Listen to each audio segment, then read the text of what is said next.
As we grapple with the second wave, one of the biggest questions confronting us right now is how will India vaccinate a large enough part of the population so as to put an end to the COVID-19 pandemic, or at least have a fighting chance?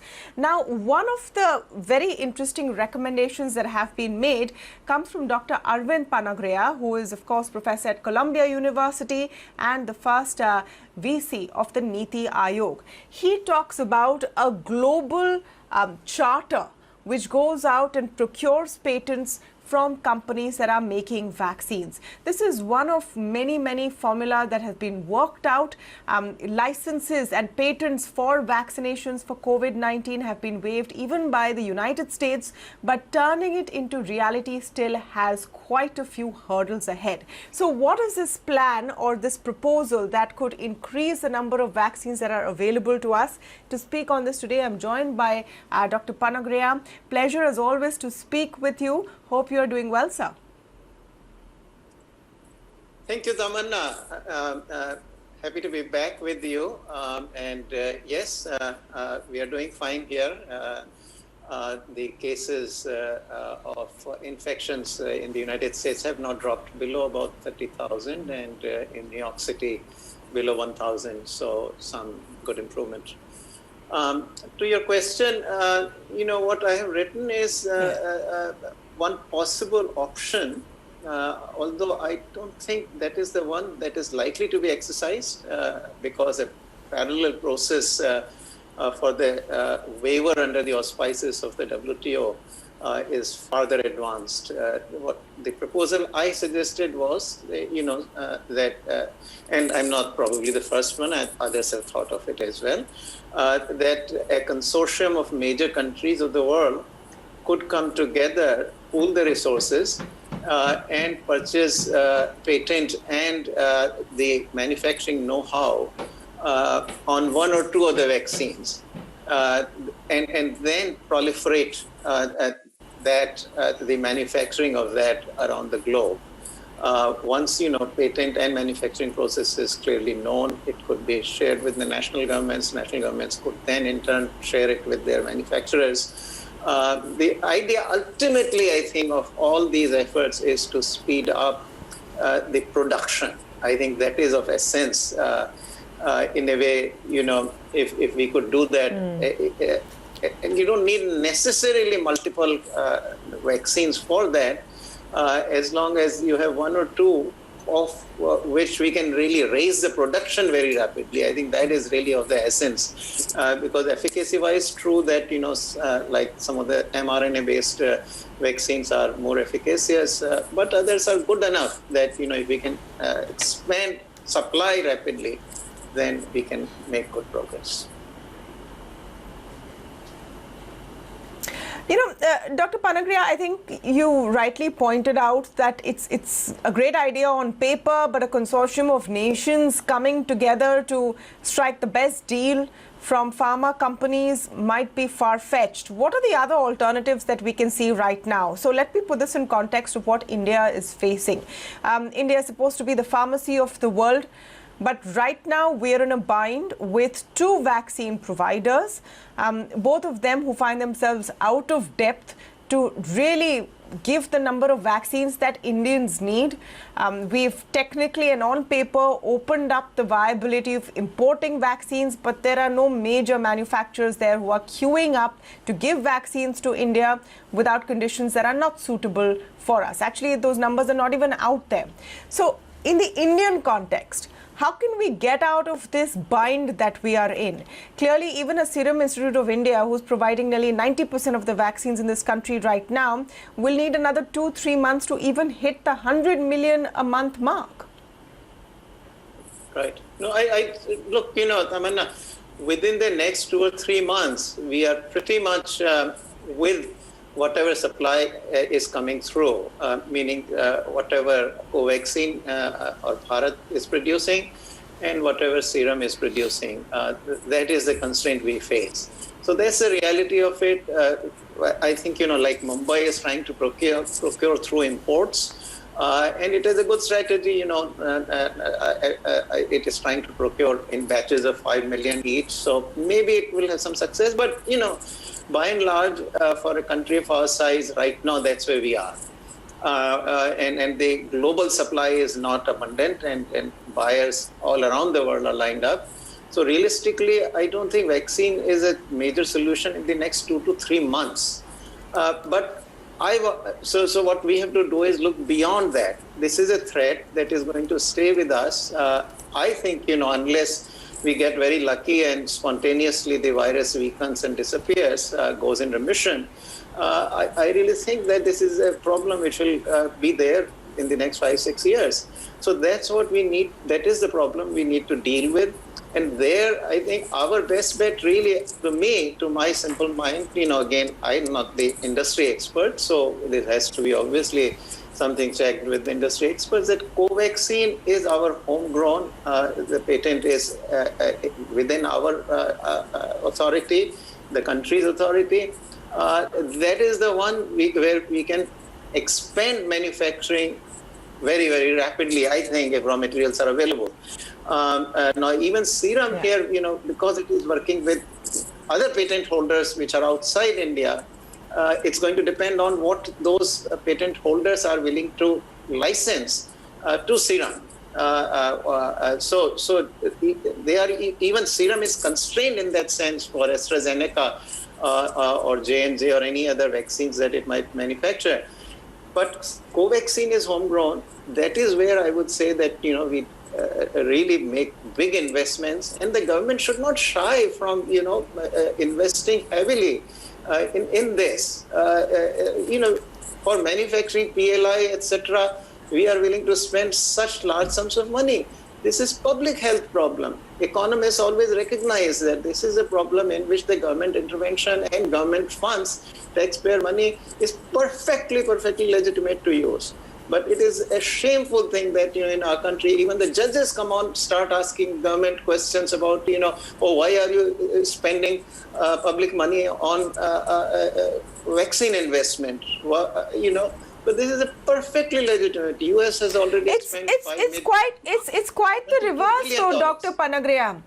Journalists today are wondering what the plan was. If, as you say, Covaxin is our best bet, why is Covaxin the most expensive in the private market, where states have to, buy at around 600 rupees and private hospitals have to buy at 1200 rupees a dose? If it is our own patent, then first of all, why is it selling for much higher and differential rates? And secondly, why haven't we expanded capacity right now? I want to call upon your policy hat and all the experience you've had in policy, sir, and ask you, is it not fair to say today that we goofed up on this vaccine plan?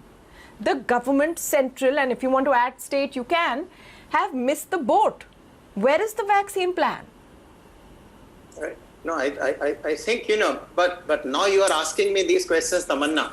Where were you guys, meaning all the media, saying anything about it when the time was right? As far as I have found out, I'm the only one who back in January wrote that the government ought to invest about $8 to $10 billion in vaccines. I don't think anybody else did. In fact, government was actually attacked through and through for centralization. And it is across the board.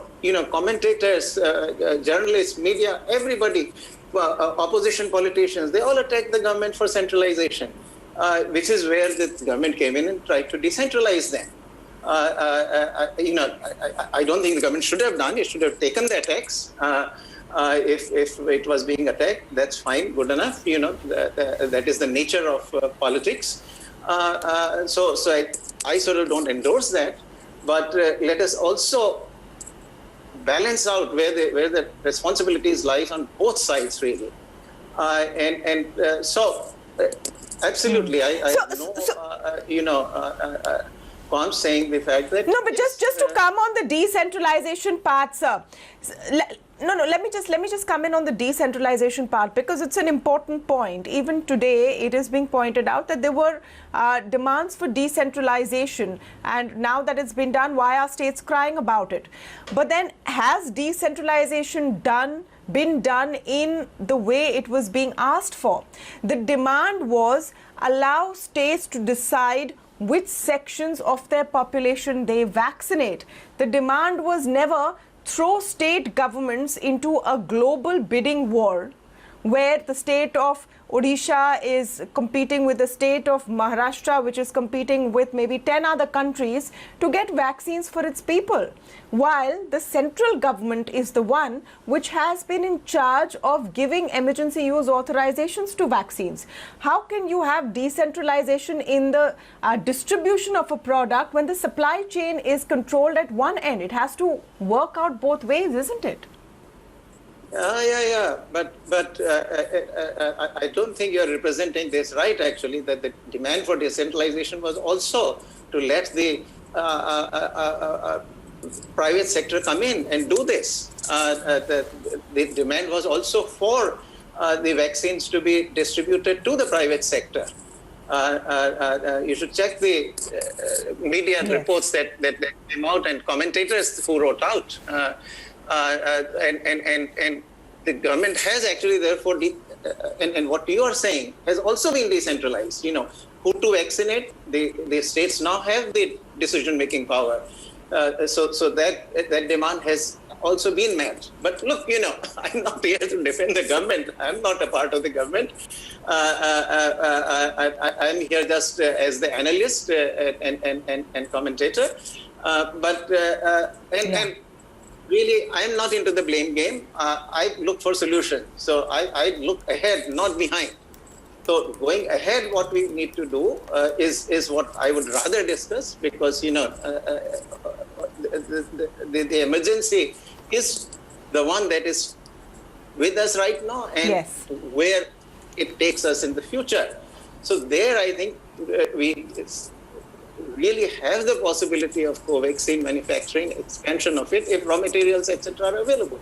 So that is where we ought to focus. If we can bring the manufacturing of co-vaccines to, say, even 200 million units by July, that with the serum supply becomes 300 million. And that's like, you know, about 4 billion a year. I think that is a good, solid kind of supply available. We can then, you know, in about 8 months or so, vaccinate the bulk of the population. Okay, let's focus on the future, and, you know, fair point. I'm not trying to corner you, Dr. Panagariya. The idea is to understand what the plan was, and I'm just going to pick up on a very important thing you said, where you said you are not in favor of the decentralized model we are currently seeing. So the end aim, which is, I think, the same for everyone and every Indian, is to vaccinate as many people as possible. What is the best, most efficient way to do this?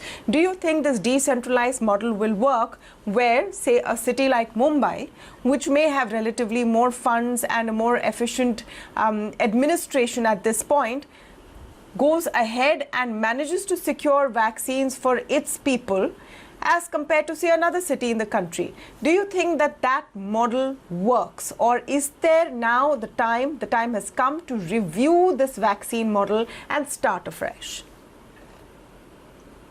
I think, you know, this is something which the experts should decide. I can just give in my 2 cents worth on this. The model that the US has used certainly has worked well here.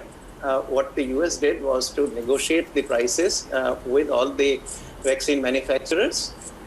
It then procured those vaccines from the manufacturers and allocated them to the states. It also allocated to the larger private players. So, for example, you know, I went to Walgreens here, which is a pharmacy in New York City, and Walgreens received these from the federal government. That process seems to have worked very well here. I think that is exactly the process we were also following, by the way, until this decentralization was done. And that process had actually worked. If you go back and look till late March, early April, India was doing very well on vaccination. Then, of course, the huge wave kind of hit us. So that would work. Now, if there are possibilities for others like Bombay Municipal Corporation to go in, import from elsewhere where the government is not able to import, I think that should be quite okay. I mean, that's a reasonable thing to do for individual entities if they are able to do it. But bulk of the plan should, at least the allocation across states should be really decided by a group of experts and negotiated, I think, by the central government with the vaccine manufacturers so that you can then get a single price and a reasonable price. And I'm completely for actually distributing these vaccines free of charge to the people. So that's an important point. You believe that all Indians should get the vaccine for free, whether they can afford to pay for it or not? Absolutely, they should be. This is a public health issue. And in economics, there is very solid foundation for using taxpayer money to provide what is called public goods. I mean, government builds roads, the government builds bridges. These are public goods. And likewise, vaccine is a public good because, what happens to you impacts what will happen to me. When the infection can pass on from one person to the other, the benefit of the infection is not only to the person who receives the vaccine, but also to others who are less likely to get infected. So this is what we call the public good in economics. And there is a long-standing, agreement, consensus among economists that this is something that ought to be provided by the government using taxpayer money. Provided taxpayer money is there, but of course it is there. What is more important than provision of vaccine today? Yeah, no. I mean, I think there are enough calculations which show that India can afford to vaccinate everyone. The question is, where are the vaccines and how do you improve that supply? I know you're not liking the retrospective questions, but considering what we are facing right now, some of them are important. So let me expand this to the second wave and our handling of the second wave. What is your take, Dr. Panagariya, on whether India was asleep at the wheel when it came to seeing the second wave coming, and then the time we took to acknowledge what was happening and put in systems in place? How would you analyze India's handling of the second wave? Well, look, this is again, you're going back to the who do you blame? And I'm really not into that because to me, if you wish to fix this blame, it's everywhere. Nobody is free of it, including the people. I mean, if I have not gone out of my home except to actually get my vaccine shots, it is because I chose to behave responsibly. And when I went actually to get my vaccines, I put 2 masks on me to protect myself. What have the people done? I mean, if you look at doing weddings of 200 people freely, not wearing masks. Even I see pictures today, actually, people, newspapers publish pictures where people are sitting in the rooms waiting for the vaccines, and many of them don't have their masks down. They're not covering their nose or mouth. So, we know, I mean, this is not a defense of the government, but what I'm saying is that, you're going to get nowhere, at least with me, asking for who to blame. No, I'm not asking you whom to blame, sir. I'm saying that we have to figure out how we handle it and what mistakes we made so that we don't repeat them in the future. We will have to look back and see what happened, and it's not that long ago, it's just barely a month ago when the first warning signs were there. And yes, you're right, people were callous, and then one can argue that did people take note of what was happening all around them? We have just concluded elections in 4 states and 1 union territory, and light dawned before the last 2 phases in West Bengal. Absolutely. No, look, everybody there, political leadership, and obviously the ruling side always has a bit more responsibility because everybody looks at what the ruling side is doing. And so, to some degree, when we say that everybody there, whether from the Congress or from TMC or from BJP, etc., all of them, you could see without masks, doing huge rallies. State governments allowed all sorts of events to happen in their states. Central government allowed Kumbh Mela to happen and all. So all this does sort of, send the wrong message. But everybody was at fault there. And you can say that ruling party in this sense has a little bit more responsibility for not messaging effectively. But look, what you need to look is the future, and for the future, what we need to do is look at the data very carefully, detect as early as possible where the infections are rising, alert the authorities, and then start messaging people. Today, even with SMS, you can send messages to people saying that, look, wear a mask. At the local level, at the district level, send messages that, look, infections are rising, you need to be very careful, etc. That messaging, and television can do the same thing. The newspapers can do the same thing, and political class have to do the same thing. But that message has to be there. If citizens in the end are not going to wear masks, nothing can save us.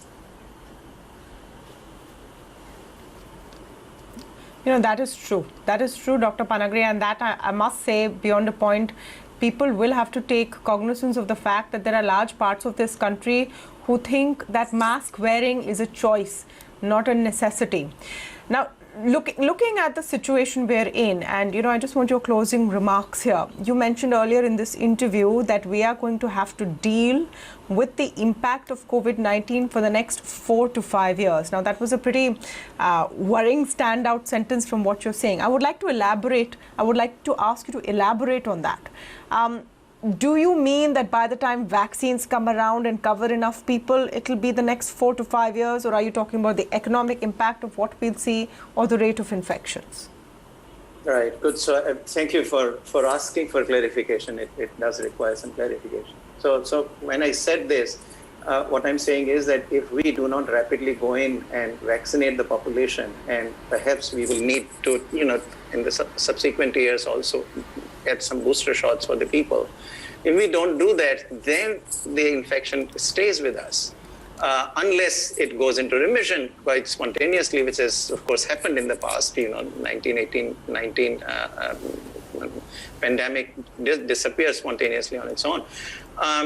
So that's what I'm saying, which is really basically a plea for as rapidly as possible to ramp up the supply of vaccines. I think, that is, to me, the ultimate kind of protection. In addition to, of course, public continuing to wear masks. So if we actually do that, then we can end this thing in another year. Certainly, I think, it's possible. But if we don't take the measures, then I think it will stay around. And certainly globally, also I'm sort of thinking globally what may happen, because remember that this is a global pandemic, and if it stays in one country, it hops into another country. So it has to be really also eliminated globally, and that requires raising the supply of vaccines globally as well. So we have the India problem and we have the global problem. Both need to be solved for everybody to feel safe around the globe. Absolutely. The globe cannot put the pandemic behind them if large countries like India and many other parts of the world are still dealing with COVID-19. This has to be a global effort at some point. No one is safe till everyone is safe. Thank you so much, Dr. Panagariya, for joining us today and speaking with such clarity on an issue which is perhaps the greatest challenge of our times. Thank you, Tamanna.